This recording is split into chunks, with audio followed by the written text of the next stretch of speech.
Here we are. We are live with Zeena Hernandez coming to us from Park Slope. Leopard's Garden, close enough. Close Brooklyn. enough.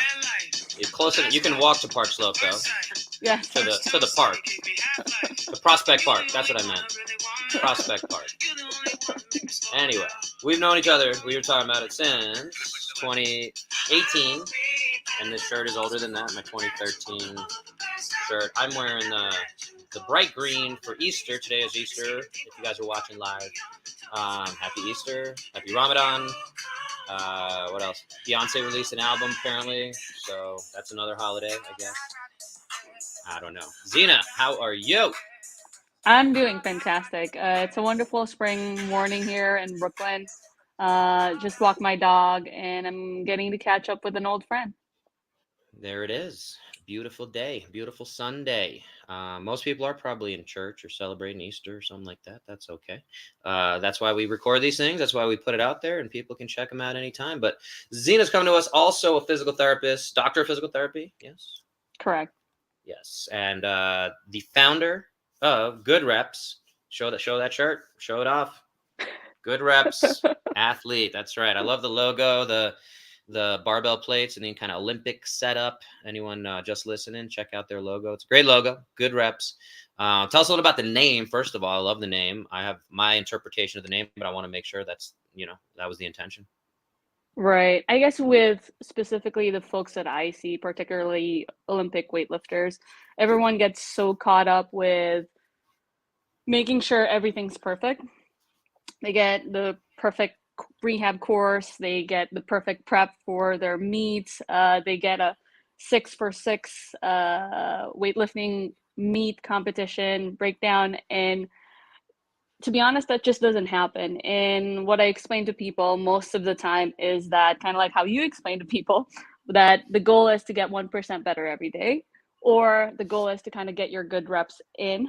Uh, and good reps in over and over again is how we get towards our goals.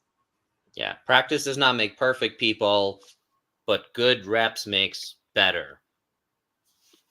There Good you go. makes great. Good makes great. That's right. Yes, progress over perfection. I love it. I love it. And let's talk about the barbell athlete. What brought you to specializing in the barbell athlete, and maybe give folks who are not as familiar a little bit of background on what barbell athlete means outside of maybe Olympic weightlifting, and we can even break that down simply for anyone super unfamiliar. So to begin with, my rehab journey started with me as a patient. When I first started my career, I was primarily in the acute care setting or the hospital setting, practicing physical therapy, which is very different from orthopedic care or being a physical therapist in the gym. When I started, I didn't have a huge athletic background, in which case, when I think I was a 46 kilogram athlete trying to lift really, really heavy my first year, and I got hurt. And I remember Googling barbell rehab, and that's how I found Bo. And then I got introduced to this model of healthcare where I was seeing him one on one. I wasn't part of a rehab system where I was being seen by a physical therapist for 15 minutes and then pass on to an aide. When I spoke to Bo, he knew what a snatch was, he knew what a clean and jerk was, and immediately I was enamored. I'm like, this is really cool. Like, this guy knows his stuff. And I guess that's how we met. And that's where my journey started. My journey started as a novice athlete who was looking for care, and eventually I felt better. Like, Bo discharged me, and then I realized, like, a lot of my peers, a lot of my teammates in the gym needed the same type of help I was getting from Bo. So I ended up going on this journey, learning, and then eventually transitioning into orthopedic care, and then specializing in caring for the barbell athletes. So for those who are listening, barbell athletes are athletes who compete um, by using the implement of the barbell. We have Crossfitters, we have Powerlifters, and we have Olympic weightlifters. Powerlifters, you said? Yes, too, yes. Yes, Powerlifters. Powerlifters. It is important to include our powerlifters. Yes. Excellent. Yeah, and I say my mission here, again, I've been practicing a long time, and we were talking before we went online. We just bought a house here in Colorado. And we're getting to know the neighbors and things like that. And you got generally our neighborhood's pretty interesting. It's folks who are kind of downsizing from much bigger homes. So we're kind of in a starter home. I mean, it's not cheap. And then you got families starting out. So we got a lot of little kids around here. We have our 17-month-old, and then, so a lot of little kids, and then a lot of these older folks. And the older folks are interesting because I started doing stuff in my garage and having these community workouts, and folks come by and they're like, wow, I could never do that. And I have, 60-year-olds, 70-year-olds joining me. And my goal, my passion is, again, that barbell. That's, I was excited to get you on here, talk about this message. And if I could stand on my soapbox for a second, it's saying, hey, if you have osteoporosis, osteopenia, those kind of things, as we get older, yes, we're going to get weaker, but it doesn't have to be that way. And again, with the more you could do with something like a barbell might be, I don't know if, I think there's a brand, Barbell Medicine. I think there's something out there. So, but that's kind of the term, with maybe giving them credit, is, I think the barbell is one of the best medicines we can do. And again, I think most people are scared of the barbell. So we're not talking about necessarily your population who's already in love with the barbell and wants to just keep doing that thing. But we're talking about, again, getting everyone on a barbell. Again, I want to talk to general practitioners and primary care physicians who say, hey, your bone health's starting to get a little weaker. You're going through menopause or whatever the thing is, and maybe go see Bo, and he'll show you how to properly lift with this barbell and what things can we start to progress. And again, the heaviness, the weight is really the kind of message that I think we need to keep pushing out there. And again, making it more safe. That's where, again, I think CrossFit got really popular, and then F45 was like, cool, we're going to do kind of the same thing you guys are doing, create a community, and then just take the barbell out, because barbells scare people. Which, again, there's a model for that, but I do think it ultimately doesn't work as well. People don't get the same results because, again, without that really heavy lifting component, I think there's a huge component missing. So that's my soapbox. I'll step down. Right. And I think in terms of implements, you're right. It's important that we do meet people where they are, especially with the barbell. It's kind of scary. You drop it, it makes loud noises. With the dumbbells, you don't do that. With the kettlebells, it looks sexy, it looks sleek. But at the end of the day, in terms of maximum weight we can lift, we are limited with dumbbells. We are limited with kettlebells. We can only swing so much. At the end of the day, if we're looking to get people stronger, I'm really biased towards the barbell. We can just lift heavier stuff, and to develop strength, we do need to lift heavy. Yeah. I'm on board. Awesome. Yeah, I figured we might be on the same page there. Yeah, but I mean, I get a lot of these older women, especially, that they've been doing these classes with 3-pound dumbbells or maybe 4 or 5-pound dumbbells. Right. And it's like, and they think, and again, some are doing okay, but that's where, I had another one recently, I'll just share, and I'll stop about this whole aging population thing. But she came up to me. She's like, hey, like, I don't understand. How do I have osteopenia? I do yoga and I do pickleball. And I'm like, those two activities are not going to strengthen your bones like the way we need it to, compared to what's happening day in and day out. And again, there's a lot more of these conversations for sure, and it should be individualized, and we should have that one-on-one conversation. But ultimately, the big message is that barbell piece. So so you run Good Reps Physical Therapy based out of Brooklyn, correct? Correct. We have 2 clinics. As a team, we have 6 therapists. Nice. And that's been open for how many years now? We started in August of 2019. Nice. Crazy. Our first year was in the pandemic. Yeah, that's never good for business. No, to be able to survive that is a pretty powerful thing, and I'm sure you guys learned a lot of lessons and made some good adaptation. What was one of the biggest lessons you learned from the pandemic in terms of running a business? I think along with everyone, we were just hit with so much uncertainty.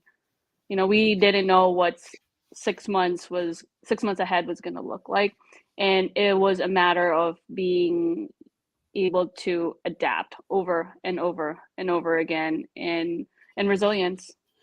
You just got to keep going. Yeah. Yeah. Yeah. Yeah. What was your practice looking like during the pandemic? I was kind of all over the place. So I was, we had just moved. We left New York City just before you opened your practice. Nothing, not related in any way. But, but yeah, we left. I think I want to say May of 2019. So we just missed your opening by a few months. And we were in California.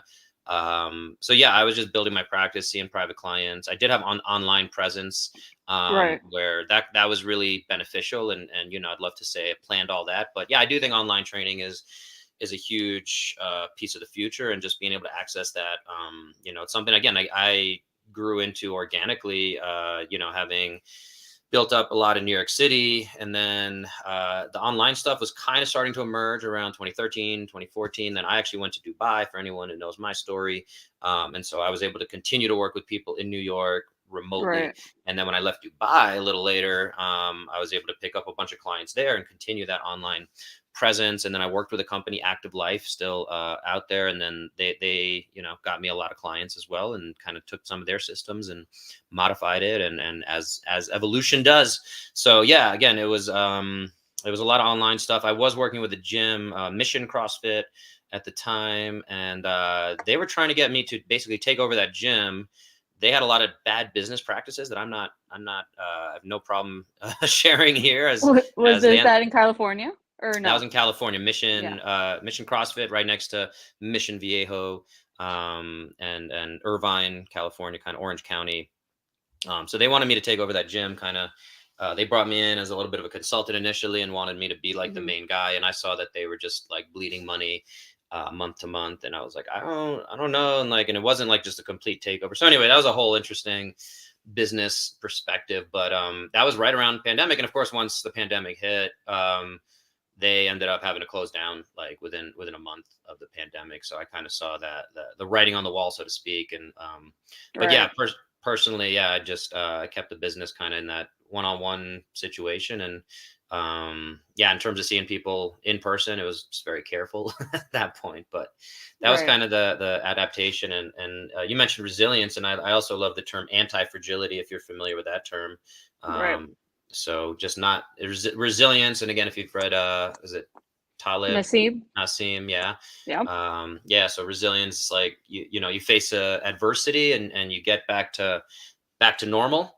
And then anti-fragility, for anyone not familiar, is you face that uh, negative thing, or just knocked down, and then you're able to actually get stronger because of it. So I was Right. trying to go into COVID and things with that mindset of like, let's get better than we ever were before.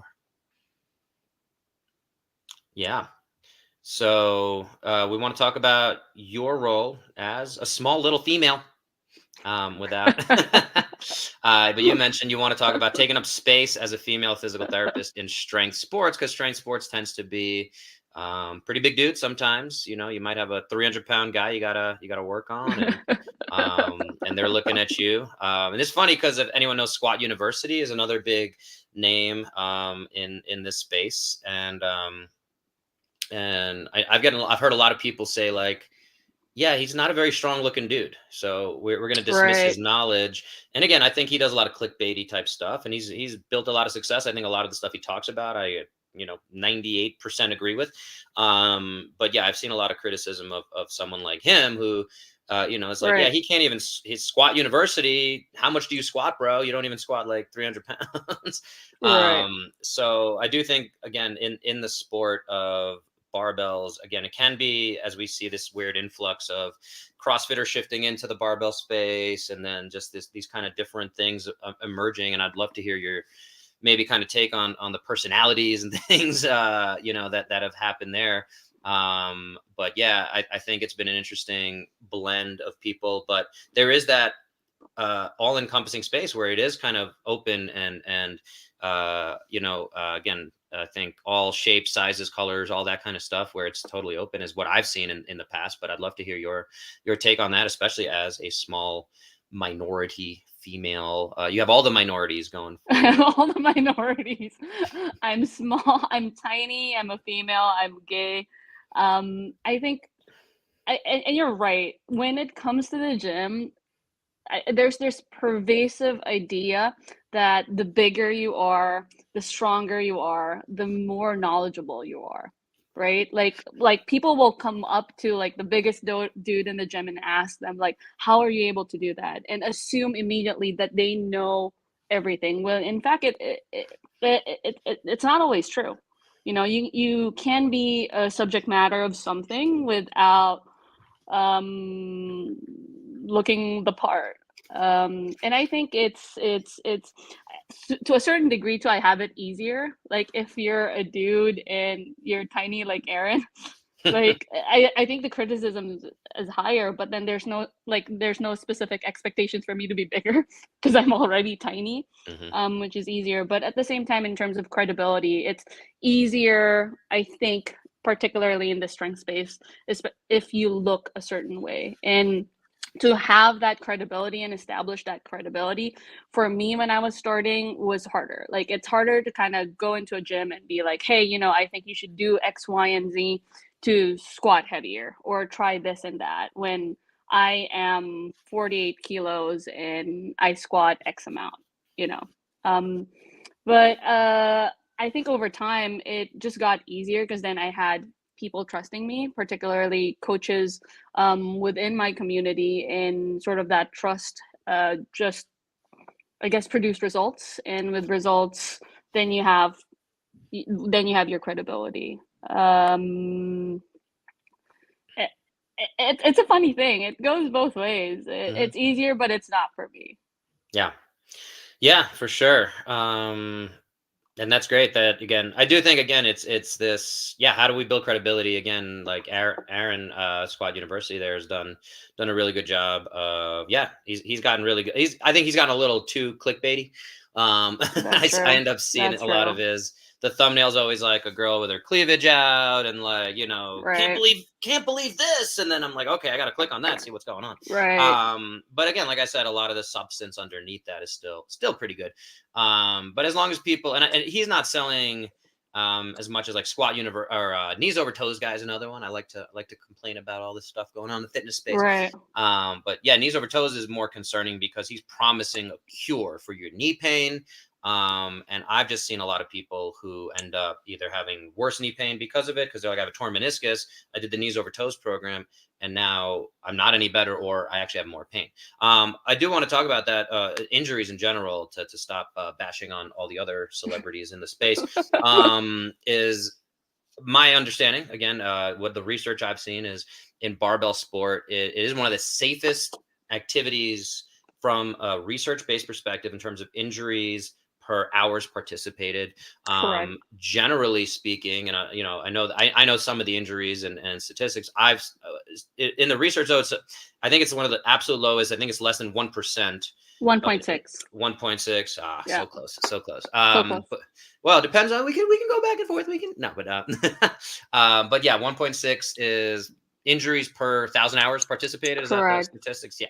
So bottom line is, again, a lot of times the injuries in barbell sport are, we can talk about overuse, we can talk about overloading, we can maybe talk about pushing towards 1 rep maxes, maybe not having a foundational mobility and things like that. And that's another thing I'll give a lot of credit to that area of lifters, is they tend to do a lot more mobility and things like that, and pay attention to that because they understand how that's going to impact their performance on the platform. But yeah, I'd love to hear what kind of injuries you're seeing. And I do want to, again, try to synthesize what I was just trying to say, is that barbell sport, outside of like dropping things on your foot, which was probably the highest, like you drop a plate on your foot or your toe, or you smash your fingers. That's the most annoying. It's the most annoying, and it seems to be, like it's a silly way to get injured. But yeah, outside of that, I'd love to hear, again, what kind of injuries you've been seeing as somebody who specializes in this, again, and how you deal with some of those injuries. So I think if you compare barbell sports, particularly Olympic weightlifting and powerlifting, I think running has 80% more injury rates compared to the two sports. And I apologize. Let me stop you for a second. I just want to, for anyone listening who's not very familiar, real quick, Olympic weightlifting is the sport of, and I don't know if you want to define Olympic weightlifting and powerlifting, because I'm certainly happy to do it. Go ahead, Bo. Go ahead, Bo. All right. And Well, I think it's really important. Good job on catching that. Olympic weightlifting being the only two lifts. It is an Olympic sport, but yes, it's the snatch where you take a barbell from the ground to overhead in one motion, generally caught in a squat, and then a clean and jerk. So it's two lifts. So you're getting it from the ground to your shoulders to overhead. And there's some rules within this and that kind of thing, but it's just those two lifts for Olympic weightlifting. And then powerlifting is the big three of bench press, squat, and deadlift. And so it's what's your total on those three, and just those three lifts. So you have Correct. 3 lifts for powerlifting, you have 2 lifts for Olympic weightlifting. Did they take Olympic weightlifting out of the Olympics yet? I know they were threatening it. No, not yet. And they're going to keep Olympic weightlifting for the next Olympics. So it's going to be included in Paris. And luckily enough, it's going to be included in LA. So let's go. Let's go. Let's actually go. Are you saying we should go? We should actually go. We should actually go. That is LA 2828. Correct. Oh, nice. So yeah, I just wanted to, I wanted to make sure, again, anybody who might not know, and before we talk more about it, exactly what it is. So please continue. Right. So in terms of injury rate, it's quite low compared to running, and I guess other sports, other contact sports, just to clarify. Biggest injuries, we do see a lot of overuse, a lot of strains, and a lot of tendinopathies. I think when the biggest thing, if we're establishing care for someone who's a competitive weightlifter or even a novice weightlifter, is at the intake is just establishing their athlete profile. How long have they been lifting? Are they a novice and we have to really dial in their ability to get into positions or their mobility? Or are they more of a intermediate or advanced weightlifter, in which case we really have to take a look at, they're able to get into positions, but are they able to effectively absorb and produce force necessary to lift the heavier weights? So establishing that athlete profile. How often do they compete? If they compete so often and they're getting injured and getting overused all the time, then easy enough, you kind of know the plan of care there. What type of athlete are they? Are they okay with pushing for really hard numbers, or are they just doing this just for fun? Are they making a living out of this? In which case, the psychosocial factors are different, or they're just trying to like get fit? And again, what's your role? So if you're a provider listening to this, I think establishing your role in the care of the barbell athlete early on is really important. Are you going to be like a consultant as a physical therapist, or are you taking over their plan of care? Do you have to like talk to their coach? Like what is like the back and forth there? And what does the athlete need from you? And I guess from there, then you can really assess what they need. Do they need to get into positions a little bit more? Like, does their overhead, can they really get their head through to get that bar overhead? Or it is just a matter of like, they just don't have the stability or strength in these positions. And then you can suss out problems from there. Yeah, I love it. Yeah, I'd say I find the tendon stuff to be the thing I get most, because again, if somebody has small tweaks or things like that, or ends up with any kind of surgery, obviously they can go through their more standard rehab. But yeah, a lot of times it's amazing to me how many clinicians end up missing the tendon piece, or not being able to address properly the tendon piece, where a lot of times shoulder pain, hip pain, knee pain, it comes down to the tendons being overloaded, Right. and having some imbalance. And it's really amazing to me, again, a lot of times, because I'd say I'm a non-conventional PT, or Right. I'd say I put myself out there and without a very clear message, and that's my own criticism. I was mentioning to you again before we went online, my last podcast, Tony Maritato, called me out on some of that of saying like, in terms of messaging and it's easier. The riches are in the niches, and you're a good example of that, right? I know you're rich now. But specializing in the niche of barbell sport, I've hesitated to do that my entire career. I've been in the CrossFit space a lot, but I still never wanted to just be like, I'm a CrossFit physical therapist. Like, any CrossFitter can come see me and I can fix every CrossFitter or whatever, really marketing to that. Cause I do think I like working with such a variety of people. I do see myself, again, talking about that aging population. I think it's such a necessity at this point that as we're seeing an older population, we're still seeing this chronic disease. For myself, I just want to ramble on that of that. But yeah, I think that the biggest thing I see with the tendons, and that's another thing I totally feel like I could specialize in and promote myself as, is a tendon specialist. But again, I don't think a lot of people connect with that. And so I'd be curious, what do you see? You mentioned tendinopathies. What are you seeing from that overuse? And again, I totally want to geek out. I've already rambled and made this question long enough, but I want to geek out on like Bulgarian versus like the Chinese system versus the, like I've gone to a presentation of like the Cuban system, like up in Maine. That was a weird thing, but yeah. I'd love to hear your thoughts on tendons, because that's again an area that I think I specialize in. I end up taking most folks through a 12-week progressive loading protocol that I've in my experience with fitness and working with the human body, I have never seen anything as high a percentage of success as this tendon loading protocol. And so I'd be very curious again what you're seeing with tendons, and I'd love to hear a little bit about that on your end. Right. I love that you mentioned that it like 12 weeks, because I think when folks, and this is my problem with Aaron, where Aaron does his Squat University. University. We'll call him by what people know him as. I just want to be clear. And with Squat University, it's like he does his test and retest, and within the post, he shows that, they're now pain-free, or we're headed in the right direction.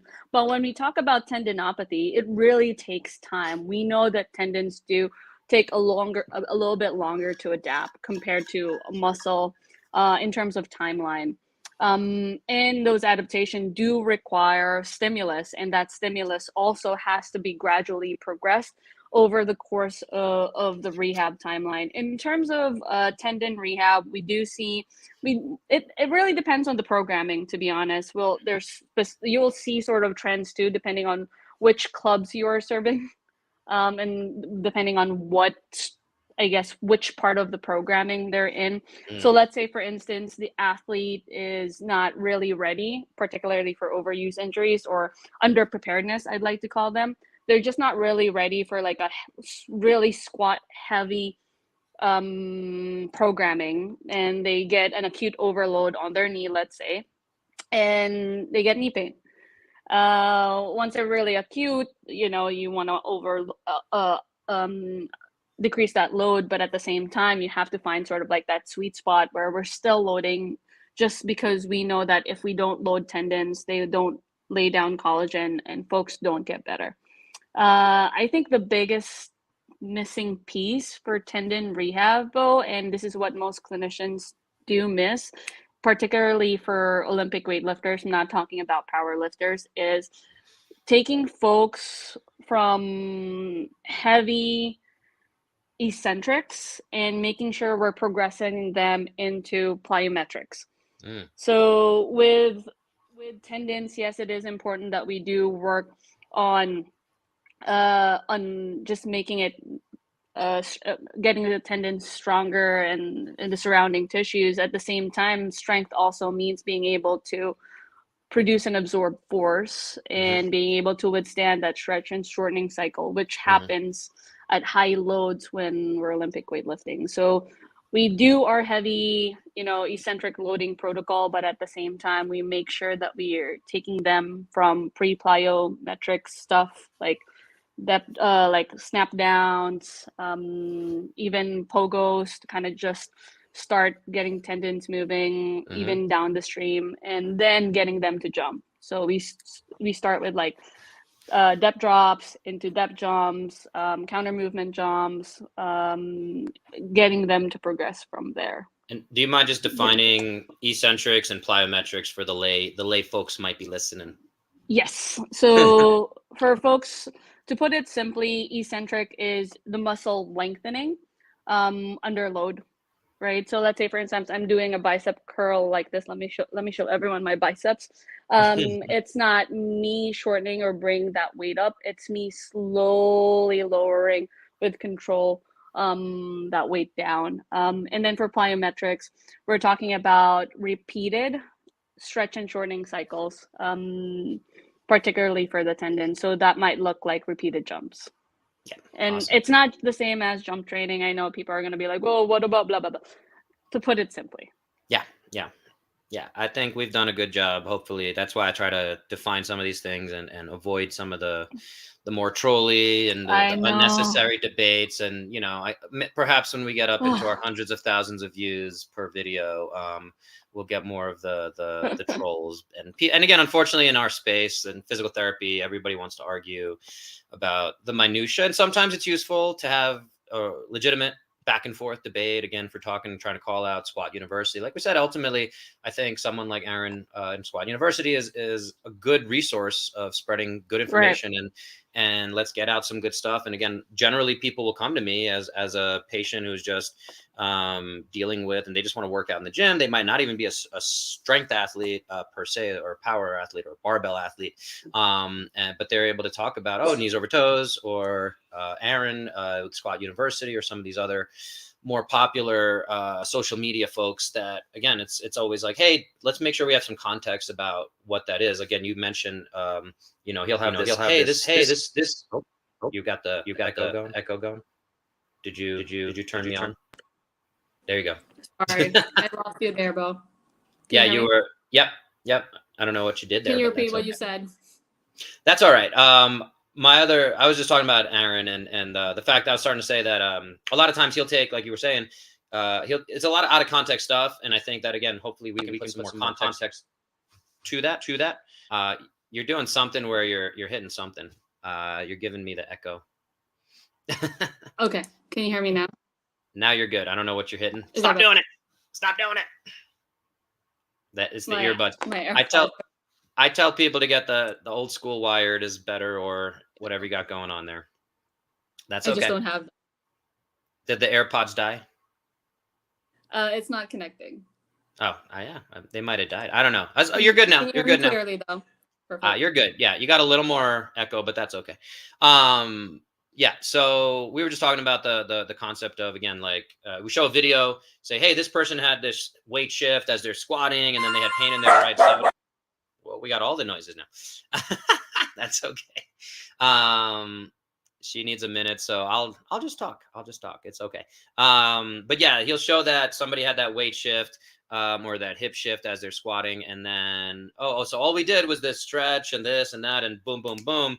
And again, I don't think it's hard to do that again in that social media, in that 60-second, whatever, TikTok 30-second type format. So I get the necessity for it, and I think, again, it's visually kind of more stimulating. But again, when we're talking about the real rehab, I think ultimately we're seeing a lot of progress in these conversations, and hopefully, these long form type conversations. Another reason I love doing these podcasts is bringing a little bit more context to this theme around barbell and tendon health, and especially, and something I think, again, a lot of people, when they have hip pain, knee pain, back pain, shoulder pain, neck pain, we're talking about, hey, like I was starting to say before, is I might be the 10th person they see, because they've tried the injections, they've tried regular physical therapy. A lot of times with tendons, we're underloading. So we might be doing yellow bands, and then even get up to the biggest band somebody has in their rehab clinic, which might be like a black rubber band, TheraBand. But then to go from that to either doing kipping pull-ups, or to be doing a full, 1 rep max squat clean, it's a very different stimulus on the body and what the tendons need to be able to handle. So again, Zeena was talking about that kind of progression toward that. Go ahead, Zeena.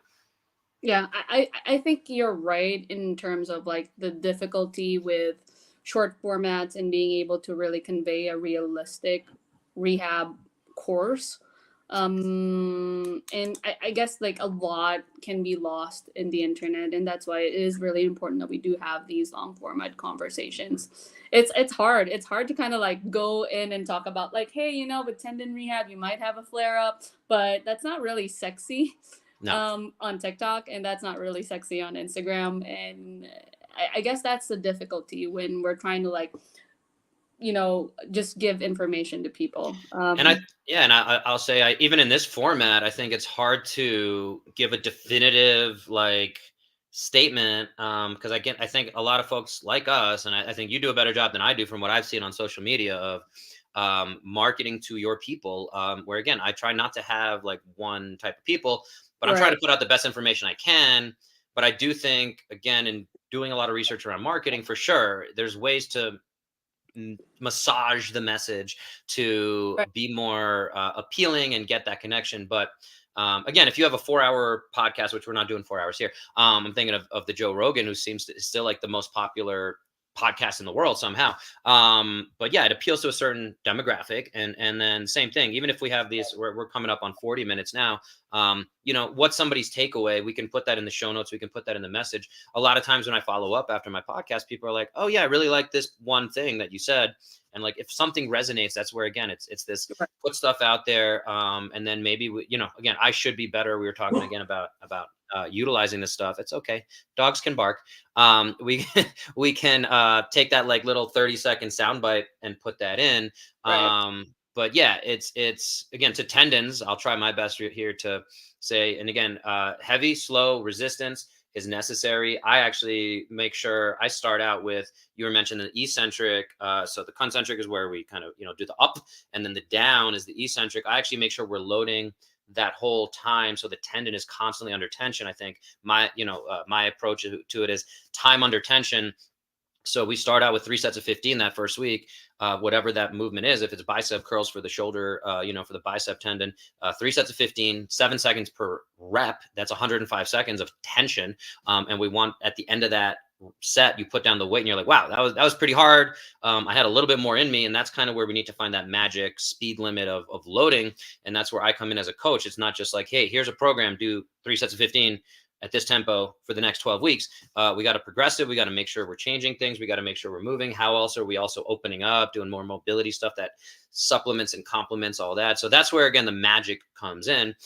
So even that, I was trying to simplify it. I feel like that was not very clear until somebody's in that situation. I think that's really good. And I'm glad you mentioned mobility too, in making sure that folks, particularly folks who are doing repetitive stuff, our mobility then becomes really important, right? Just because if we do have a focal point of stress, in which case the tendon here got majority of the load, then if we do have mobility in other areas of the body, hips, let's say for instance, it's the knees, and the ankles, if you're able to share that load elsewhere within the body, then the likelihood of the tendon being able to adapt then becomes higher, and your lifts then become more efficient. Because at the end of the day, with Olympic weightlifting, it boils down to physics, right? Like if you're getting focal stresses there, then you got to figure out why that area is just getting more focal stress.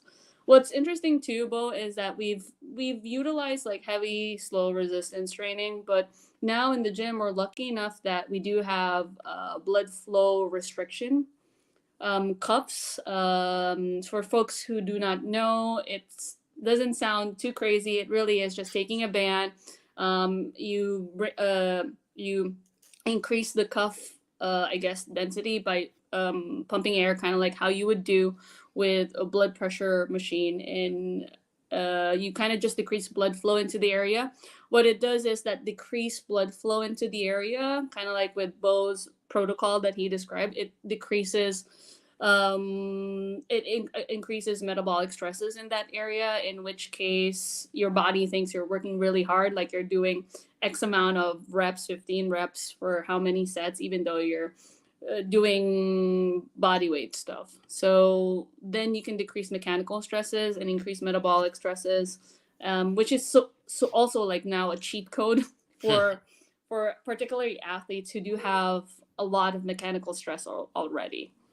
So that's been super helpful as well. That's new to me. Like, I'm not the subject matter expert for it for sure, but there's good studies about it in terms of analgesic effects or just decreasing pain. It's kind of cool. Yeah, I've been using it for quite a while actually. Where we met in Midtown Manhattan. There back then, I did my first BFR, blood 18. flow restriction. 2018. 2018. Let's go. Yeah. So yeah, do you utilize the Owens protocol? Just curious, or are you using something different? Are you I familiar with the use more Owens protocol? describe to me the Owens protocol. It's the 30 reps, then 15, 15, 15. Correct. Yeah, that seems to be pretty standard. And yeah, again, I do think I find it super useful post-operatively, where again, we might be more limited, especially like an Achilles tear, where there's just super limited on what they can do with their foot and ankle for those first few weeks after surgery. And it does really help maintain a lot of the entire lower extremity strength. And yeah, provides a lot of that stimulus, exactly what you were talking about, metabolically, without the actual stress of back squatting 300 pounds. I kind of always equate it to some version of, yeah, you're doing a pretty heavy squat without having to do the heavy squat. But yeah, the one machine we have in my main clinic here is, it's pretty finicky. So sometimes sometimes I get on my first one to properly calibrate it. Otherwise I have to do like 5 or 6 attempts, and that's pretty frustrating. But yeah, I do think it's a pretty cool thing. In my own practice, I have not invested in BFR cuffs. As again, I think that for a lot of people, I think on the higher level, again, when an athlete's trying to get back to a competition or they have a timeline that they have to meet, I think there's definitely a huge place for that. Again, post-operatively, I think there's a huge place for it. And then I just think a lot of people that I end up working with at this point are just need to move better and get exposed to pretty basic movement patterns. And again, I wouldn't say I'm the cheapest personal trainer or fitness trainer in the area. So, a lot of times they might be seeing me once a week. So I'm just trying to get maximum exposure there. But yeah, if somebody's rehabbing, I'm a big fan of BFR for sure. Right. I think that's the difficulty, right? If we are using BFR, we do need consistency there. So let's say, for instance, you're seeing someone who doesn't have access to the BFR cuffs. There's no reason to use it. We can just do, what works. But let's, for instance, someone's just really pushing and we need to get back to competition lifts in 4 weeks because we're pushing for nationals, then we have to get a little bit creative because we just don't have time for a 12-week protocol. And that's why we've been experimenting on that. Although there are, again, good studies about it in terms of tendon. Yeah, for sure. I'm a big fan of it, like I said. And I will say, again, with the 12-week protocol, I've had some lifters who have competition times that are coming up, and I'll say, hey, like, let's do this program for 6 weeks. And I think your knee pain will be that much better that if we can load it appropriately, like you're not going to lose your top end strength in 6 weeks, and we're still loading it in a unique way. And again, I've done versions of these kind of, even I've done the Smolov squat cycle for anyone familiar, which is a 13-week squat cycle. It can be broken down to kind of 2 phases, a 6 week and a 7-week phase. And then you come back and you're like, hey, you just put on 40 pounds on top of your back squat, which I did. I went from 330 1 rep max to 370, and I almost got 375. That's a nasty protocol, though. Yeah, you're squatting 4 days a week for anyone not familiar, pretty much, and you're doing this. The simple concept there is you're doing, and yes, generally it's recommended if you go online and you have any reputable website talking about it or presenting it, it says like this is not for novice lifters. No, like you should have a few years of lifting under your belt. So yeah, something like that's something to keep on. The other caution I want to throw out there really quick, I don't know if I lost my thread there with the no, go ahead. The squats is, I did want to finish that. Sorry, I've worked with people who have like, hey, I only have 6 weeks till my meet. I don't have time for a 12-week tendon protocol. I'm like, all right, well, we do the 6 weeks, and that seems to really help get them out of the pain. Because of the loading concept, and again, it's just tough to trick them or to get them to not like do their 1 rep max before their competition. And again, it's like, hey, you still want to compete. You're still going to be able to hit your numbers.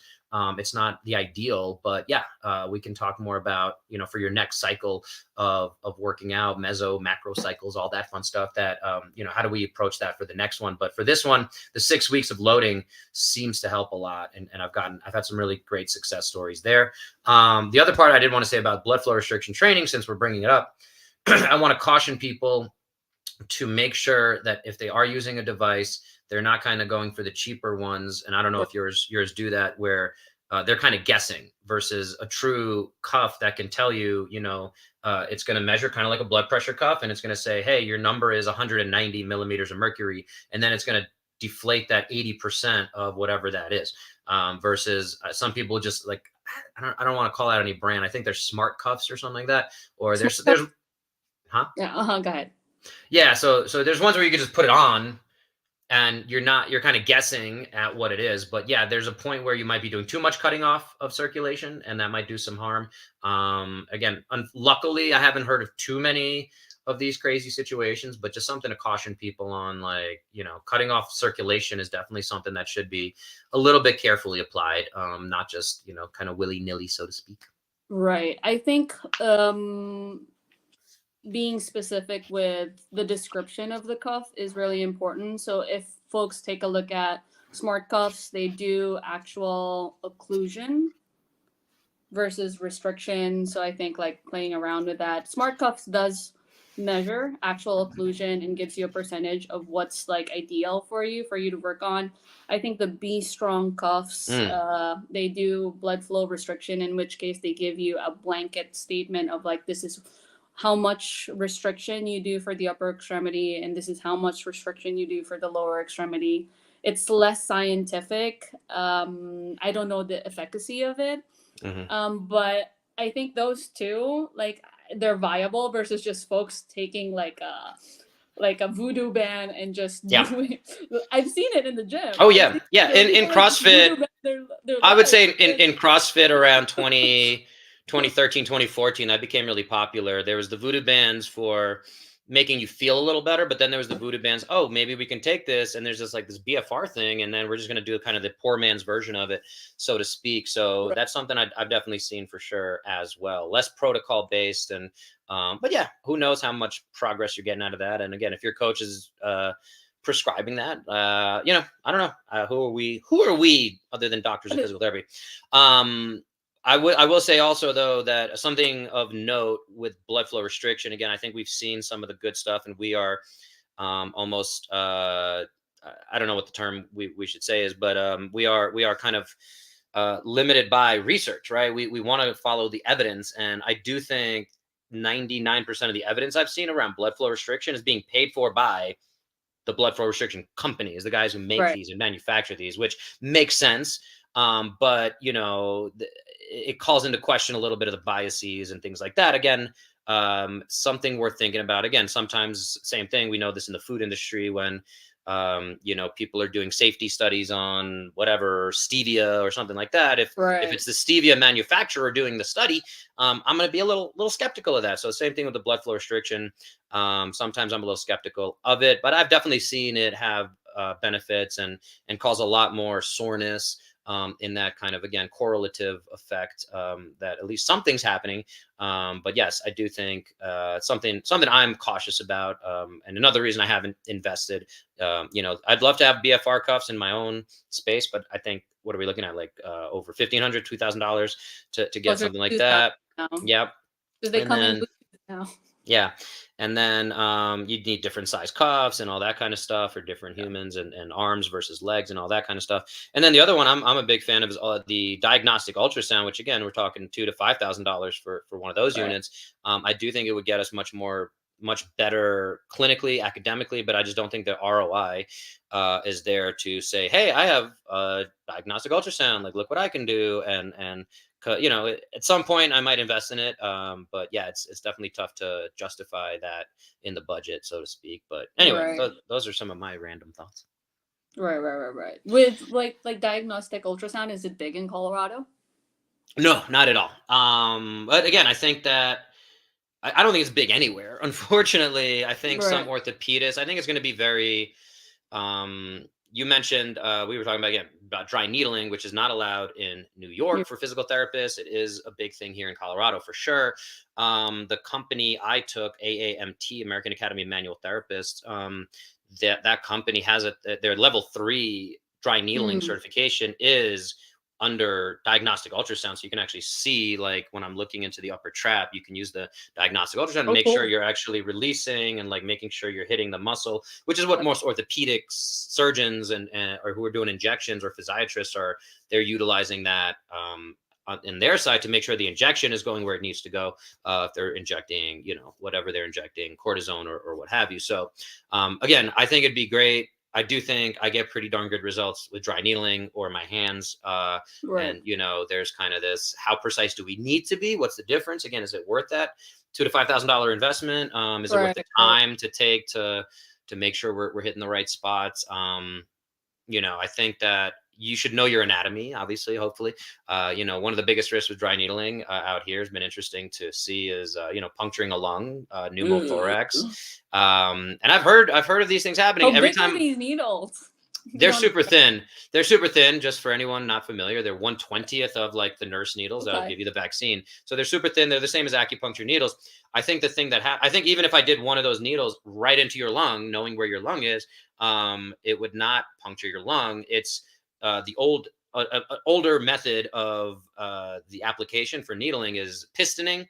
So where you kind of keep like going until you get the muscle. Yeah, you're kind of inserting and taking it out until you get a muscle twitch. It's been pretty much disproven that is beneficial compared to putting the needle in. You can spin it, you can just leave it. That seems to be more efficacious, since we use that word already. But I always say, yeah, if I puncture your lung, like I either need to be completely drunk as I'm doing this, or like, I don't know, blindfolded or something. Even blindfolded, I think I'd know where the bony landmarks are and things like that. But yeah, the other way would be I'd have to be intentionally doing it, which I hope that is not the case. But yeah, for anyone who actually punctures a lung, I think they're either overzealous or they're like, yeah, this is really tight, and I'm gonna really like, and what they would do is 20 times. If you do that 20 times, even with a thin needle, like, yeah, I think you can puncture a lung. Yeah, I think so. So again, I'm not going to test that one out. Knock on wood, I've been here 3 years doing dry needling and have never had anything close to a pneumothorax or caused a pneumothorax to my knowledge. But yeah, something to be aware of for sure.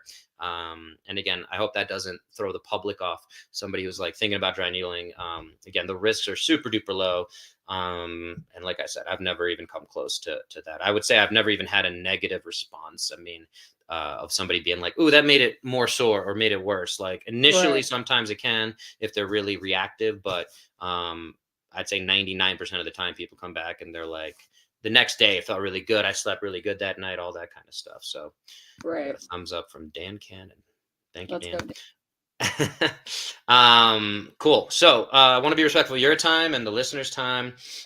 Tell folks where they can find you, first of all, and if they're in the Brooklyn area, they can come see you in person. Crazy, that hour just flew by. But anyways, we have 2 locations. We have one location in Crown Heights. We have another location in Prospect Heights. You can find us on Instagram at Good Reps Physical Therapy. You can find us online, www.goodrepspt.com. You can email me directly if you have any specific questions in terms of rehabbing the barbell athlete. Zeena at goodrepspt.com. Awesome. Any other closing thoughts you want to leave folks with before we sign off? I think it's the same, and this is why I guess we're friends.